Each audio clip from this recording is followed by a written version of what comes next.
Good afternoon. Welcome and thanks to all of you for joining us today. We have over 160 industry participants that have registered for today's webinar. My name is Rob Cook and I'm the Executive Director of Ontario Racing, and we're here today to share some information about the proposed long-term funding framework for horse racing in Ontario. During the course of the in-person consultations that we conducted last fall, we heard from industry participants that they needed more information about what was being proposed. In response to those requests, and as part of our commitment to providing the industry with more transparency, we have worked with OLG and the Woodbine Entertainment Group to release the legal document that underpins this funding proposal. This document is on the Ontario Racing website and currently available publicly. The document's called a Letter of Intent, or LOI. It's a non-binding document which outlines the details that were shared with you during the first phase of industry consultations. Ontario Racing has recently released a preliminary consultation report on Phase 1 consultations, and we want to hear more from industry participants as part of the Phase 2. Sharing the LOI is part of our efforts to ensure that the industry is better informed, and it's now my pleasure to indicate we have legal counsel from both OLG and WEG with us to take us through the LOI document. I'd like to introduce Bill Ford from the Woodbine Entertainment Group and Laurie Sullivan from OLG. They will walk you through the terms of the original LOI, completed in September of 2016. And I should note it does not reflect any comments or feedback that we heard during the recent industry consultation. So this is the original document. At the close of the presentation, we've allocated some time for questions. This presentation and the questions and answer session will be focused on the contents of the LOI only. Written questions submitted to OR outside this webinar will be answered in writing. So if you have further questions that are not directly related to the LOI or that aren't able to be answered in today's session, please reach out to us directly and we'll work to answer those questions as soon as possible. So it's now my pleasure to turn the webinar over to Laurie and Bill. Thank you, Rob. Good afternoon. Looking at the purpose of this webinar is to take participants through an overview of the purpose and key provisions of the non-binding letter of intent entered into between OLG, Woodbine Entertainment Group, and Ontario Racing Association in September of 2016. The LOI is a roadmap, a proposed roadmap for support of the horse racing industry, which is being reviewed by the industry through its representatives. Great, thank you, Rob and Laurie. With respect to the LOI, I think as Rob mentioned earlier, it's important to keep in mind that it was executed in September 2016. I think it's very clear right in the first paragraph of the letter of intent that the document was intended to facilitate further discussions regarding the implementation of a funding model. The goal is to create certainty of funding upon which industry stakeholders can make rational business decisions and investments. If the arrangements are successful, then the goal would be to become less reliant on the government funding and to scale back over time. But the key term here is if we are successful. WEG thinks that success is possible. There have been some great strides made by the current Standardbred Alliance, and we can leverage these learnings and apply across the entire province going forward. Now let's look at some key terms of the LOI, and actually we thought it would be beneficial to directly reference the LOI. So if you've seen the document, there's a preamble on pages 1 and 2, and there's a lot of words on the page, but essentially they boil down to stating that this is a non-binding letter of intent meant to lay out a foundation for a funding arrangement for the industry. And there are also quite a bit of language regarding approvals for this to come to fruition, and especially in regards to OLG. OLG requires a specific regulation under its own governing act to fund horse racing directly in the province.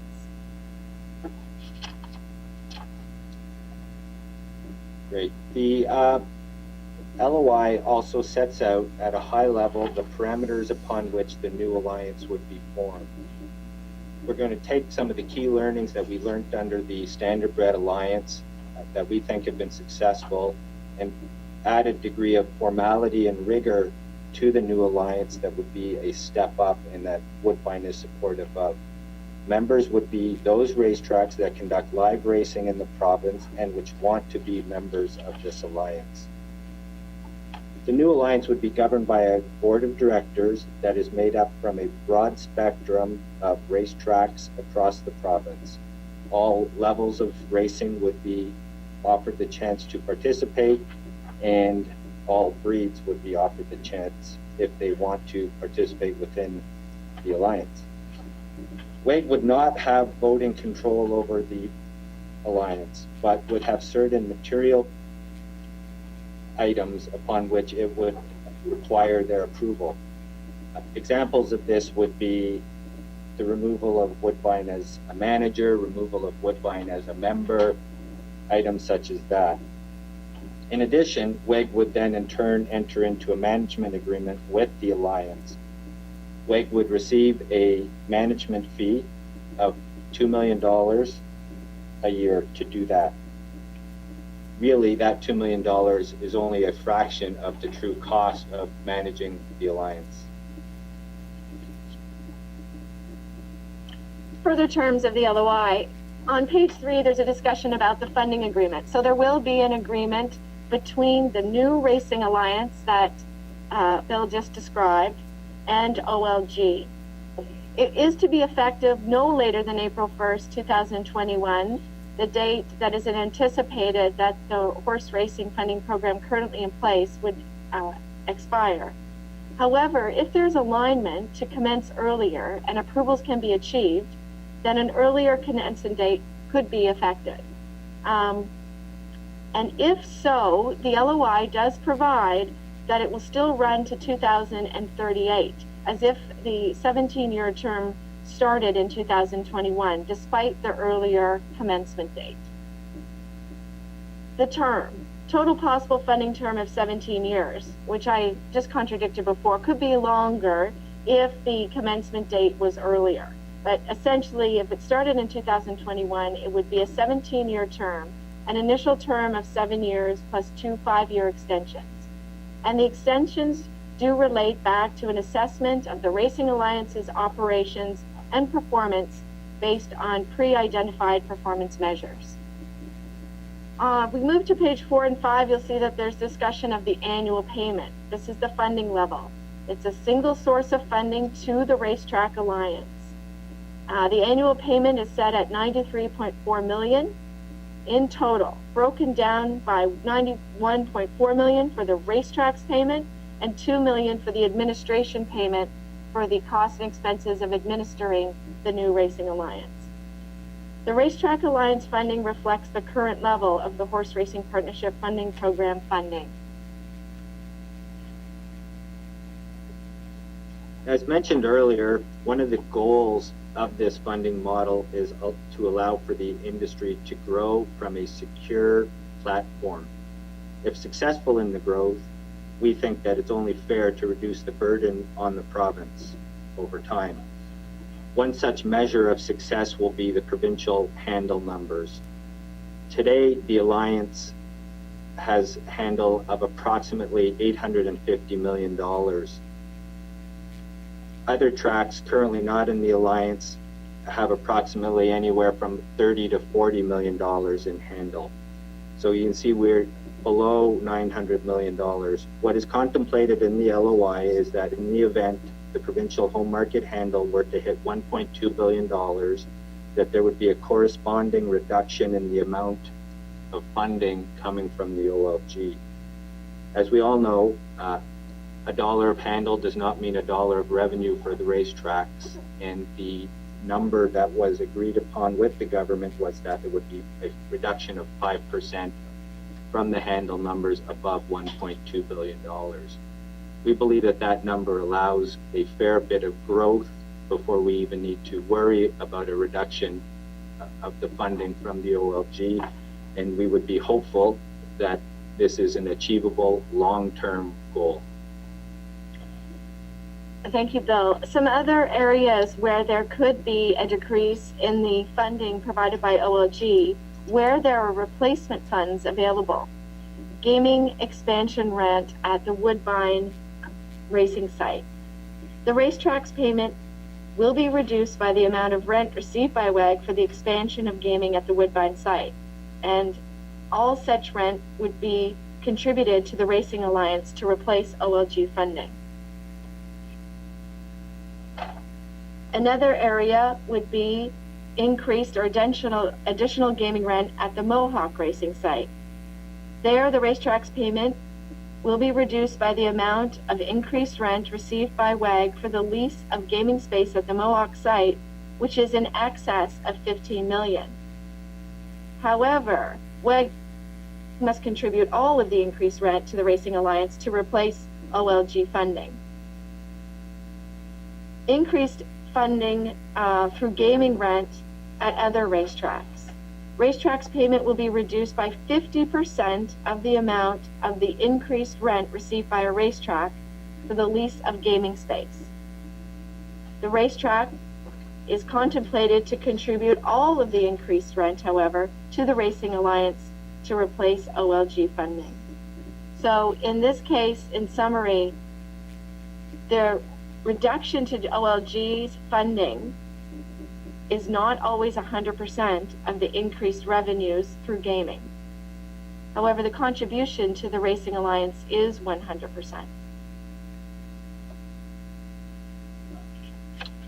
The letter of intent also contains a number of key terms and conditions that I would say are fairly standard for a legal document of this type. There are a number of covenants put into the document. Covenants are really no more than promises. So I would say that there are significant covenants that are required to be done by the new Racing Alliance and by Woodbine.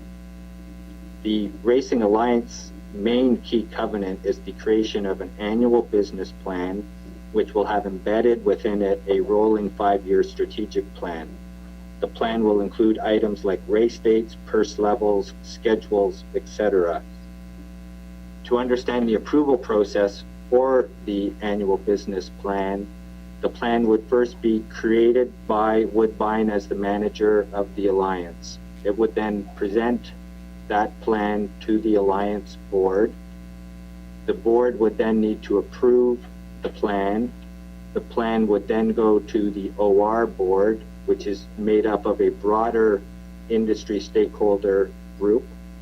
From there, the business plan would go to the OLG as the funding partner for review and sign off, and finally to the AGCO as the regulator for the industry. Obviously, there will need to be rigid timelines and planning to ensure that this plan gets approved on an annual basis. Also, to ensure that this review can happen in a thorough and meaningful manner, there are a number of reporting requirements that are set out in the covenants so that all industry participants and stakeholders can review the plan in a proper and thorough way. Finally, Woodbine as manager also has a number of specific covenants applicable to it. Again, these are mostly around running the race dates and ensuring that the purses are paid appropriately.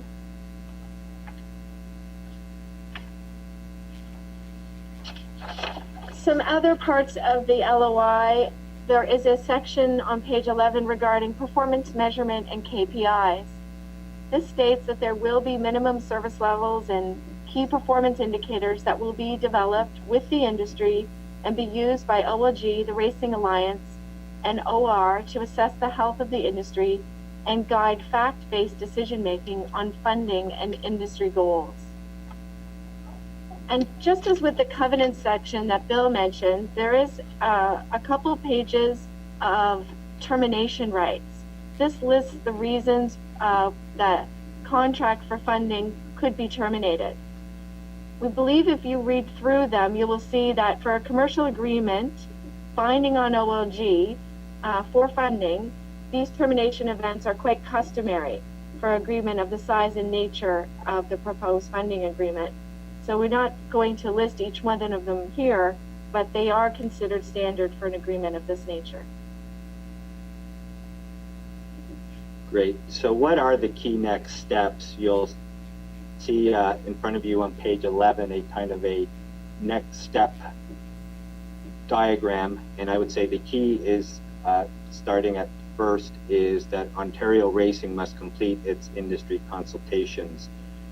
As most of you are aware, the preliminary report is now out, and it is hoped that the second round of consultations will be completed by the end of the month, after which a final report will be put out. Following that final report, there will be a need to work on formally creating the new racing alliance. WEG will initiate the meetings of the tracks which are conducting live racing and which wish to participate. Some of the key legal steps that will need to be considered and done are formal incorporation, articles and bylaws, and then working to get a board in place. The next item, as well, kind of appearing to follow one after the other, I actually think would occur almost all at the same time and concurrently. You know, the Racing Alliance must then work on its key internal arrangements, including the Woodbine Management Agreement. Work must be started on that first annual business plan and work on the process for approval of that plan. And then finally, the OLG will be working on the funding arrangement and will be working with the Alliance and Woodbine to finalize the terms of that agreement. Once all of those things are in place, we would be in position to move forward. So I think that that is the end of our formal presentation at this point, and I turn it back over to Rob. Thank you, Bill and Laura. A couple of questions. They're starting to come in. The first question is there any consideration of cost of living increases in the funding? This is Lori. At this point in time, no. There is no increase to the funding with respect to an inflationary matter or cost of living factor. But I understand that that's been provided through consultation feedback, so that will be taken in for review and further consultation. Thank you, Lori. A second part of that question, is there any contemplation within the LOI of additional funding, increases to the funding? Not at this time. The funding maximum level has been set and is split between the racetrack payment and the administration payment. Thank you. Another question, why is there such urgency to create and sign off on an agreement instead of taking a more considered approach, given that the current funding ends in 2019 and may be extended until 2021? Often, these matters can take some time to conclude, and we think we're being prudent in beginning the process with the industry, with some key members of the industry, and going through a lengthy consultation process with the assistance and support of Ontario Racing. And then we will take that back and do review and further consultation. And so this takes a lot of time to process through, and I believe we've been really responsible in starting this process early. And as I said in the presentation, should there be alignment to move to the new funding model at an earlier stage, then we would have the ability to do so and have already gone through all the consultations required to get there. Thank you, Bill. Yeah, I would just like to add that we think the importance of long-term certainty cannot be stressed enough. This is an industry, whether you own a racetrack or own a farm or are breeding horses, where you need to know what the long-term plan is. And while 2021 may seem a long ways off, it really is not a long ways off in terms of your planning for your business going forward. And that's why we think this 17 years of certainty is key for the industry moving forward. Thank you. Another question, will funding be broken down by breed? How will the funding actually be allocated? So based on what's in the LOI right now, the annual business plan, which would allocate funding at that particular detailed level, would be the decision of the Racing Alliance through the annual business plan, which would then be approved and then go through subsequent approvals that Bill had described. So the detail of that would actually be in the business plan created by and approved by the industry. Thank you. The next question is, how is the $2 million fee for WEG to act as administrator of the Racetrack Alliance determined? In the current program being administered under the TPAs, the $2 million annually was identified for administration costs, which were originally the responsibility of ORC, and then they were subsequently, those responsibilities were transferred to OLG. In the LOI, OLG has actually offered up that $2 million in administrative fee funding to the administration of the new Racing Alliance and its manager. Thank you, Lori. So the question is, why is the Racetrack Alliance administration responsibility being given to WEG under the LOI and not being looked at as alternatives such as putting it out for RFP? I would just briefly say, and Bill can respond as well, that we have seen great success with WEG administering the current Standardbred Alliance, and they are a significant presence in the Ontario horse racing sector. Yes, so it's, without wanting to be self-serving, we actually think that we are uniquely situated to be the entity that can do this and do this successfully. We think we were able to show that we can do it with the Standardbred Alliance, and we would kind of take the learnings that we've been able to achieve there and put it across the whole provincial model. I would just say that we think the admin costs and the costs of managing are significantly higher than $2 million. We understand that $2 million is what is available, and we've agreed to do it for that, but we don't think another party would be able to do it nearly as well as us for that amount. Thank you. Next question is, the letter of intent talks about the Racetrack Alliance having an agreement with only one horse-person group per breed. Can you explain what that means? Yeah, so currently the requirement is to every betting permit that you are given by the CPMA, you must have an agreement with your local horsemen's group. So under the Standardbred Alliance today, the Woodbine Horsemen's agreement that it has with COSA and the HBPA covers the wagering across the alliance, and we think that that is the appropriate model going forward. I would say we are very, very aware of the importance of the benefits to local horsemen and want to make it clear that benefits will be made available to horsemen at all tracks that are in the alliance, but we do think it appropriate from an administrative point of view that there would just be an agreement with a horsemen's group, one for each breed at this time. Thanks, Bill. Next question is, can you clarify the additional expansion revenue at other racetracks? Does all additional revenue flow to the Alliance, and then the racetrack revenue get reduced by 50%? Not quite, but that's a good question. The way it has worked in the current LOI, it was contemplated that additional revenue coming from rental payments for the lease of space for gaming would equal an increase in revenue indirectly or directly from the OLG. Only 50% of that amount would reduce OLG's funding under the funding agreement. But 100% of the additional amount would go back into the industry to support horse racing. Thank you. I have another question, and this is a crystal ball question, so good luck.